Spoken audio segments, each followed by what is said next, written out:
The movie I've selected is a 1971 psychological thriller directed by Dave Kotcheff called Wake in Fright. And Wake in Fright focuses on John Grant, played by British actor Gary Bond, a board teacher working at a school in the far western plains of New South Wales. On his way home to Sydney for Christmas, he stops overnight in Bundinyabba, a frontier mining town. The local policeman Jock Crawford, played by iconic Australian actor Chips Rafferty in his final film role, offers to show John around town, shouts him several rounds of beers, and introduces him to a lively two-up game. Drunk, exhausted, and tempted by the chance of winning enough that he can escape his teaching contract, John ends up gambling and losing all of his money. The next morning, John wakes up with no means to afford a flight home or even another night's accommodation. He returns to the pub to drown his sorrows in more beer. Over the next few days, John is sucked into a hellish vortex of ritualistic drinking and fighting. He is plagued by the aggressive mateship of the locals, whom he now depends upon for food and board, and the relentless heat, dust, and endless space he now inhabits. Wake in Fright is a brutal assault on the Australian national identity. The untamed beauty of the rural Australian landscape is recast as a desolate wasteland which devours the minds and bodies of all who venture into it. The townsfolk are no longer the noble drovers and lovable larrikins of the land, but are suspicious, belligerent, and thuggish. And the film culminates in a hunting expedition in which the kangaroo, the star of countless children's programs and the country's coat of arms, is gunned down en masse. The film was not popular with Australian audiences, who were deeply uncomfortable with the way that Kotcheff, a foreign director, had painted them. Despite its lurid subject matter, the film is just as much an art film as an exploitation film, creating powerful and provocative images and developing complex ideas about the intersection of self, setting, and mythology. Its reconfiguration of the Australian landscape as uncanny and apocalyptic links it with the films of Peter Weir, who made Picnic at Hanging Rock. So, what did you guys think? I hated it. I thoroughly traumatized you by making you watch these films. I watched it with You hated it, Sarah? And then at the kangaroo hunting scene, she's like, "You look horrified." And I'm like, "I am horrified." Yep. Oh, and really? Oh, I gosh. sent you Sorry. an angry message as well.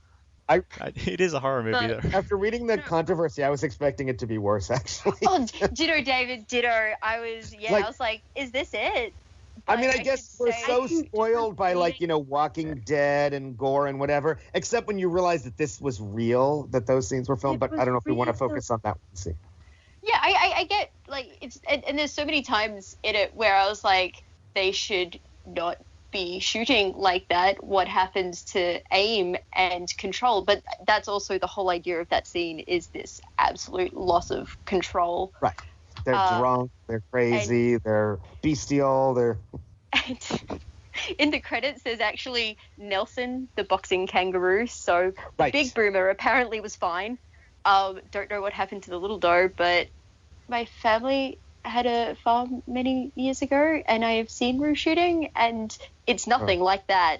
Right. They were freaked out and had to stop. In fact, there was a bit exactly, I read where he pretended that the cameras weren't working anymore, so they could because they had to stop or something like that.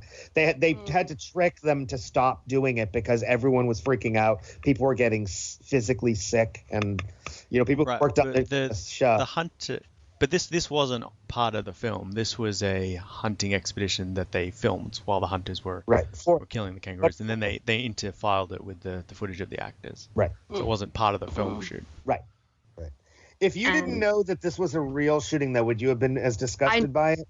Was it the reality of it, or just the movie itself? No, as in watching it, I'm like, I think that's actually real because I didn't do any reading up on it before I saw it.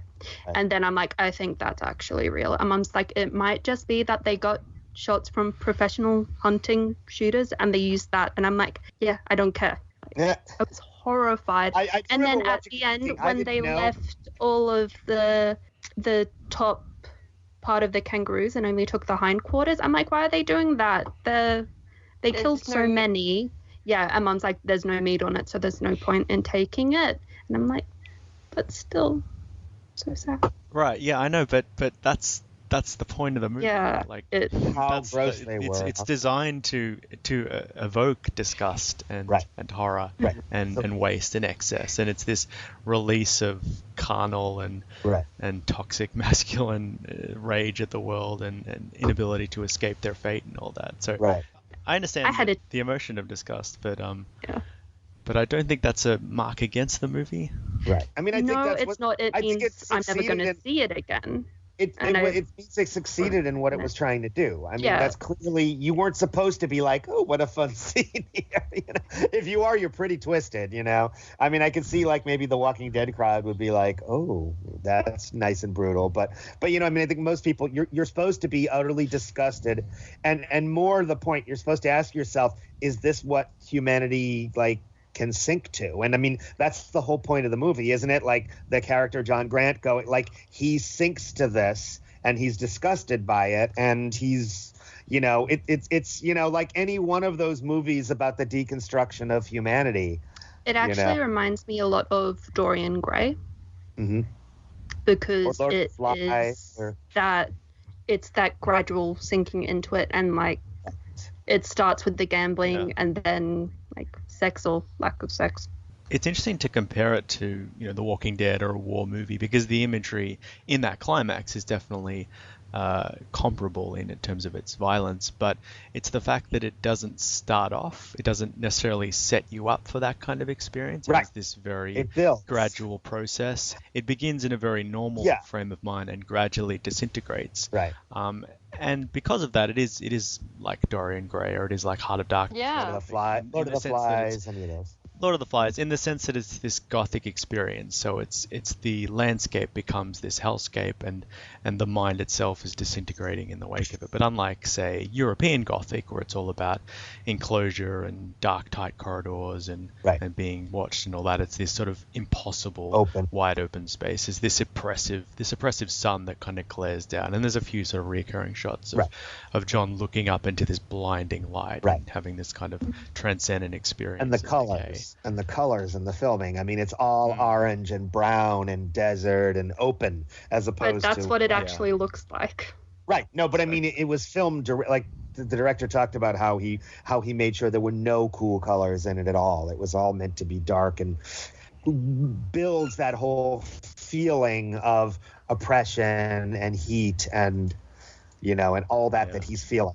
It's weird because I was watching this and I just remember thinking, what the hell is this movie and what is it about? Even when we're like halfway through it, and then of course we get to that scene and I'm really thinking that. But I mean, like all through it, I'm just like, where are we going? I had no clue where they were going with this movie. It's a very like sensory or sensual film. Like you can really feel like the texture, the grit of the dust and the sweat on their bodies. And there's a great scene where he sort of first enters the pub and it's just packed with these like sort of human flesh, this glistening human flesh, bodies grinding up against one another, half-naked men, and he's pushing himself through it, and you can feel the squelch and the shafts of light pouring through, and there's like, you get the kind of the seduction of the beer, because it's this cold, you know, the beer is like obsessive, that quenches this you know, this inescapable heat. It's like the only respite. It's the only oasis in this desert. So that's why they keep chasing. And I found it so weird how, like, you know, we talk about some of the one things we mentioned before we were going to talk about is some of like the cultural weird things that I'm wondering if how much of that is from the movie, how much of that is from me being an American, how much of it is from this being in 1971 as opposed to today. But like a lot of little things, like you talked about, for instance, like being half naked in a bar. That's something like I wouldn't experience unless I was in a gay bar where that was the point. Like, you know, I mean, the idea of like, you know, of a not gay bar having like shirtless men, I don't experience that in America. I don't know if that's something that happens there or if that's just because it was so hot and before air conditioning, maybe. You know, the all men in a bar, like apparently in that real world, women were only allowed in like on certain special days. Like that's not something you see in America. I thought that was really weird. Yeah, and the chugging of the beer, like, I mean, just drinking the whole thing down in one sip, like almost every time, was just so like, that's not something I see very often unless you're like in a frat party. Yeah. Thing is, it's not just a bar, it's an RSL club, so it's a Return Servicemen's League. So it's not just a bar, which is why everyone stands and they for the ode.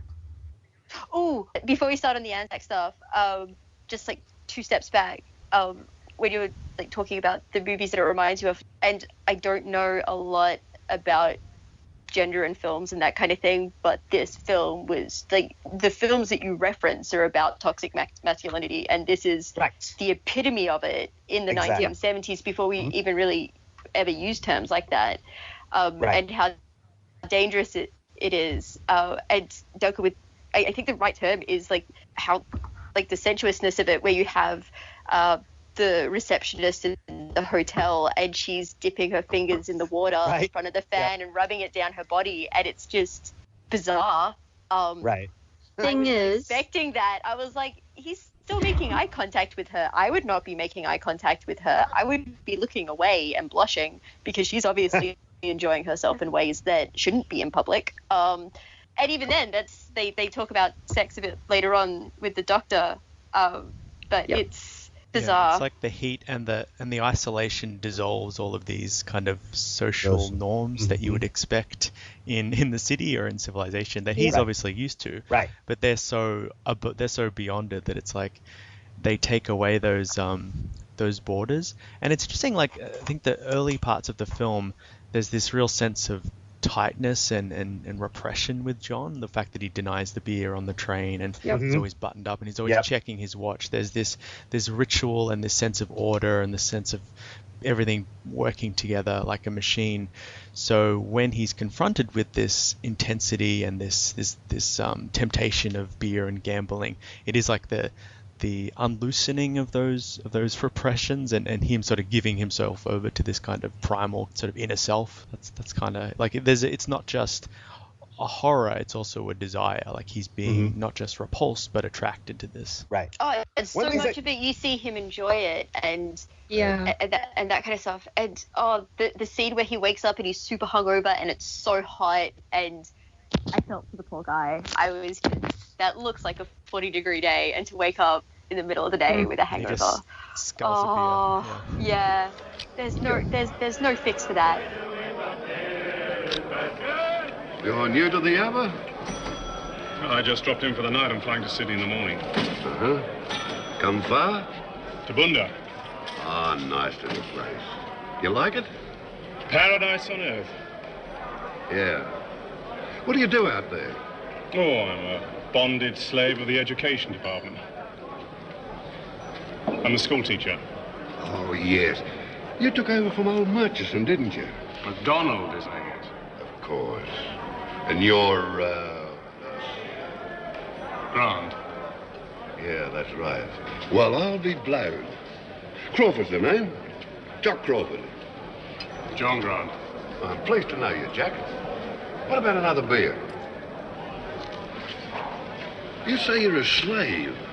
What do you mean by that? You wouldn't know how our education authorities get teachers for the outback.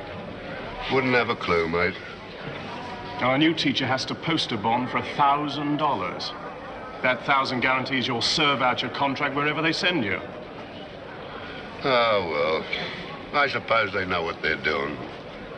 You clever blokes never like to stop in the one spot long, do you?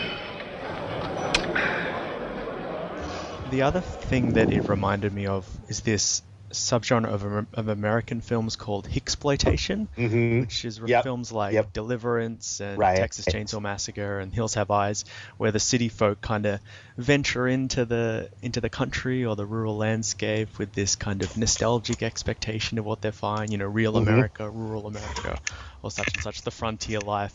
But what they find is this really unwelcoming, forbidding kind of backwards society, and it's very exploitative. It's obviously painting those kinds of people in a very unflattering light, but it's appealing to those kinds of urban paranoia about venturing out of the city, out of the ordered spaces of civilization. But I think one of the things that I think is important to realize about this, though, is that I think one of the basic themes here is that as soon as he ends up out there, it takes him over too. So, I mean, one of the whole themes is that he thinks he's this cultured, better than them guy at the beginning, and he refuses the beers and and all that. And then he falls into it too. And I mean, I think that's one of the whole themes is that, we think of this as what the Hicks and whatever are, but this is us. Yeah. We can all be this if we let ourselves. And he did. And, I think this is, I think the villain of this piece is not the locals, is not the people there. It's him sinking himself to it. The director says that, like in a lot of his interviews, he talks about how he had a great respect for the locals when they went out to film it. And, he talks about, their culture and their camaraderie. And he talks about, how he feels bad for them, but he also like respects their culture. Like, I mean, one thing I was really struck by was how, everywhere he went, someone offered to buy him a beer. That's not something you see very often in cities, I think. I mean, maybe I'm wrong on this, but like, I mean, everywhere he goes, and he even makes a comment about how, like, how you could do anything, but how dare I reject your beer? Like that's like I mean, you'd almost expect these like yokels, quote, like the Hicks to not be that generous, but yet they were very kind. They were very generous, very inviting. They brought him right in and brought him into it. That's why I think it's a better film than something like Deliverance, because Deliverance makes this very black and white dichotomy between the protagonist and this almost animalistic villain who's hunting them and all that. Whereas here it's, he actually lives amongst these people. He gets along with them. He becomes friends with them. He is ingratiated into them. And he's actually never like postured as this particularly nice guy. Like he's very condescending. He's very aloof. He's very rude to everyone. Right. And they're all just offering him to buy him drinks. And maybe they're not as like cultivated as he is or whatever, but they're not necessarily bad people. So it sort of blurs that line, even though it's a horror film, it blurs the line in a lot more of a challenging way than something like Deliverance. Right. The horror isn't there. He's a cultured Australian because he's like, yeah, I'm going to move to England. London's my place. I'm going to be a journalist. Yeah, we can tell you're a tosser. Yeah, and it's interesting how he starts. I mean, if you say this as an Australian that's lived in London. I'm sorry. Particularly, but isn't he actually English though? Yes, he is, and that's the thing I thought. I don't think he's English. He is very much Australian. That is that is the 1950s and 60s education did. It was so Anglophilic. Or he is actually British. We were so Anglophilic at that point that the actor might be English, but he's not. He's playing an Australian, like, Gary Bond is a British actor, right? But I think the character in the book is Australian, right? And as you say, Dana, the cultivated Australian accent was pretty similar to the British accent. I was going to say, we are meant to assume. And I also thought it was interesting how he starts off the movie very pretty. If you notice, like, he's really made up. Like if anything, they put like excessive makeup on him in the early parts of the movie when they filmed it. And excessive body oil. Right, like all around, like he's made up to be, I just thought that was so odd that he's like made up to be so pretty in this like dirty area where he's about to be covered in dust everywhere, and then that's clearly, something they did on purpose, I think, at least, Jeffrey Rush is probably a good example of like the cultivated Australian accent. Yeah. Slightly affected. But it is a great image, like who he is at the beginning, this nice tidy suit and this nice tidy hair, and then by the end of it, he's like staggering down the main street with a rifle, looking like hell. But then the key bit is he tidies him. By the end of the film, he's tidied himself up again, and he's headed back into. Well, I guess it's still pretty far into the outback, but he's headed back to his old life. But he's had this experience, and now he's taking it back home with him. Right. And then as well, we know he's changed as a character through it because on the train back, he accepts the beer he's offered. Right. Right. Oh, one other thing I was going to say about when we were talking about the locals, one of the things I thought was also interesting was how you have this gambling system, this game they played, right? And did you notice it was all honor system? Which I thought was really interesting. You would expect that when you're thinking like dirty local yokels and whatever, that like, they'd be trying to steal from each other, whatever, but everyone was on honor. Yeah. No, with it, 2-up is actually illegal now, except on Anzac Day as well. That's the background knowledge. So don't play it. Oh, at back least on the in RSL Australia. thing. Yes. Yeah. No, Sorry, Sarah, with the RSL thing. I found it. I had so no idea weird what that was. That was weird to me. no, as in actually it like looks exactly weird... like RSL clubs, and that's quite a similar vibe to one. As in, I went and was in one like a year and a half ago, and exactly the same. Apart from the fact they did not have a pokies machine because it was in Victoria. That whole scene was just weird to me. I thought it was only today, like, you know, the past 10 or so years that Australians have just been like blindingly Anzac heavy. No, it's been... Which, don't get me wrong, I'm all for like soldiers and that kind of thing, and I have family members that have been part of the RSL. It's good. Can I interrupt for a second and just ask that you define what you're talking about for those of us who aren't Australian? Because I think our listeners are going to have no idea what you're talking about. You're throwing initials around that most of us have no idea what you're talking about. RSL is Returned Servicemen's League. So that means if you were in the Army, Navy, Air Force, you can go there and be part of the community there, and it's for that. Anzac. And post World War II, you had a lot of returned servicemen too, much larger ones. Anzac is Australian and New Zealand Army Corps, and it was the Anzac myth is the biggest myth that Australia tells itself over and over again. It is a big myth, like, and I mean like big in size, not like big myth as in no, they weren't heroic, they didn't go out there and try their hardest. I mean like, bro, I'm gonna fight you if you said that. I would fight you. But it's also unquestioned, which is my problem. It's you're not allowed to think critically about Anzacs because that will get you fired from SBS or ABC. You know, it's not going, well, yes, we're glorifying those who fought for us, but they were cannon fodder because Churchill had a good idea. Like, if you say something like that, that's been seen as, like, not...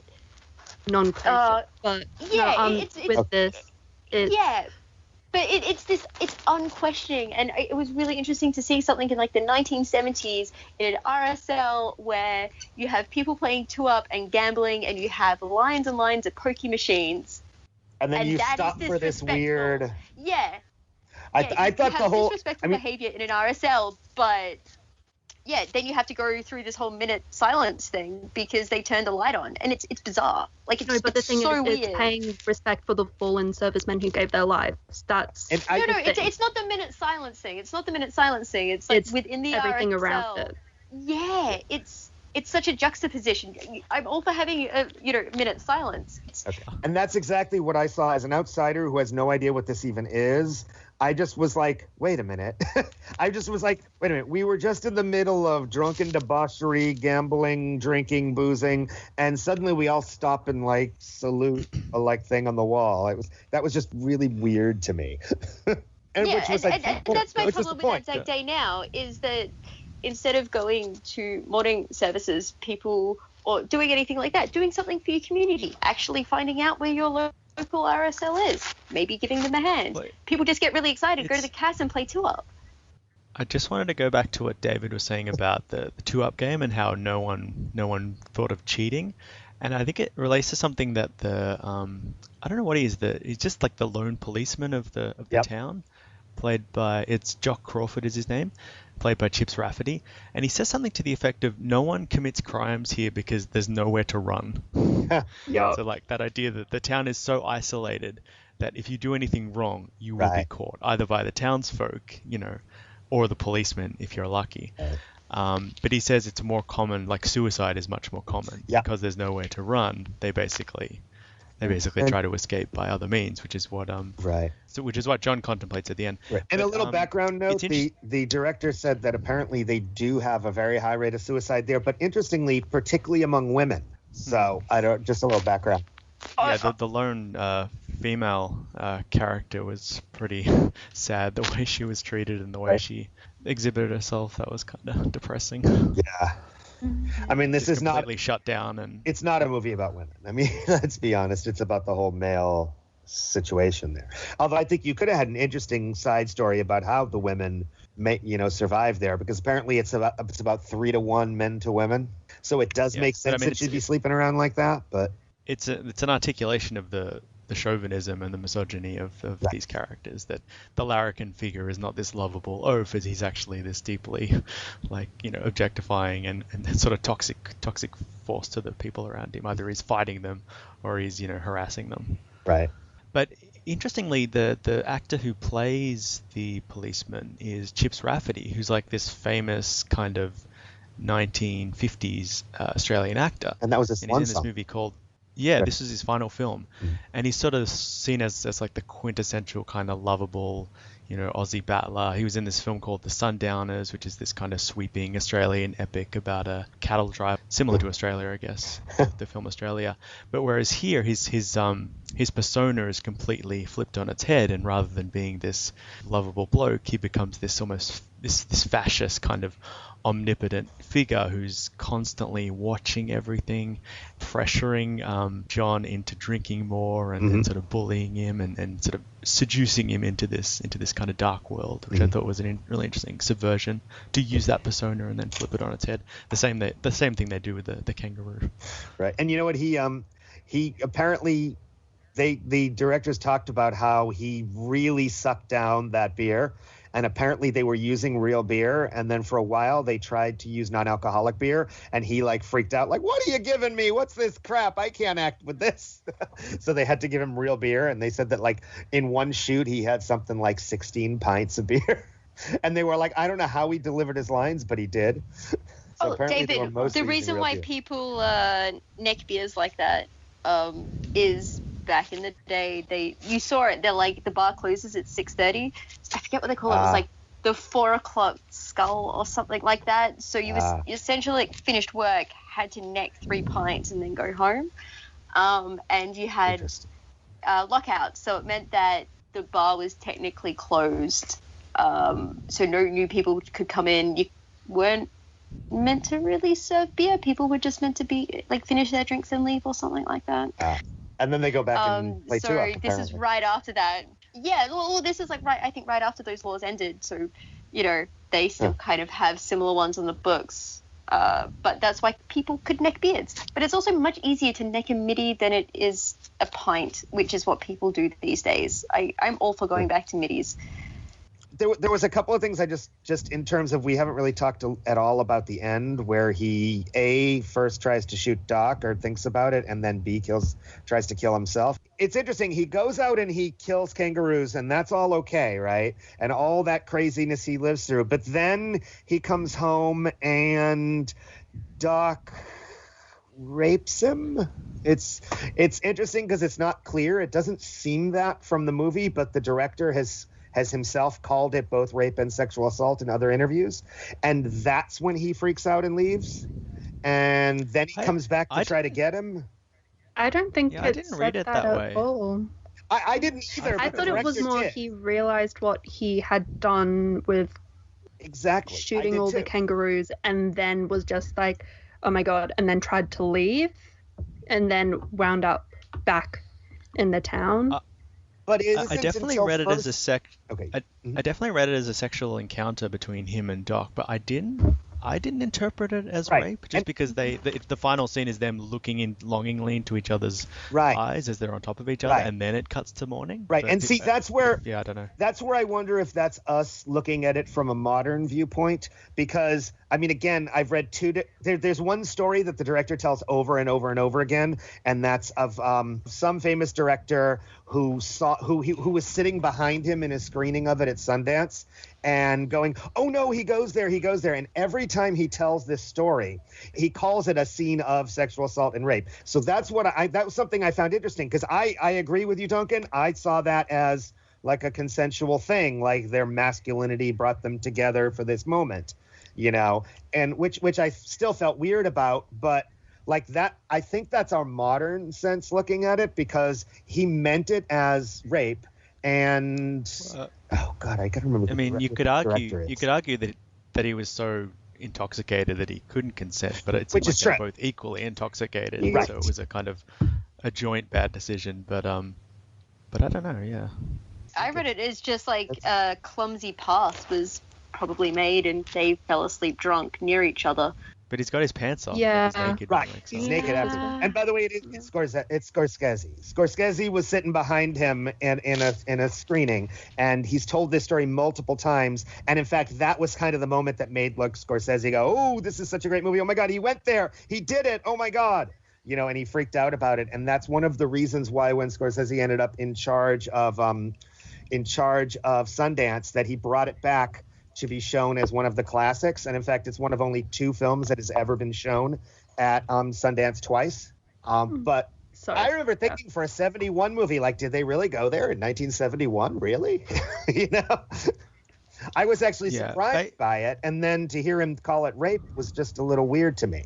Yeah, I mean, the director has his opinion, but based on the film grammar, that wasn't communicated to me. But then he goes back and tries to shoot him, and is it because he led him into this dark world, or if you believe it is rape, is that more of what it took? You know, is it a weird 70s view of like, gee, if you've raped me or you have gay sex, that's even worse than like the brutality we did to the roos?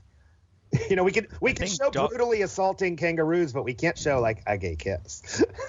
It seemed like Doc had become the embodiment of all that he thought was evil in this town, because all of the other characters were very sort of animalistic, whereas Doc spoke with this very high-minded and intelligent observation. Even though he still indulged in all of the same vices, he had this kind of lofty perspective of it, which seemed to imply that he was, you know, if you sort of read it as this kind of hell allegory. I think he's the first character that says all the little devils so proud of hell. Right. You could see him as the kind of head devil.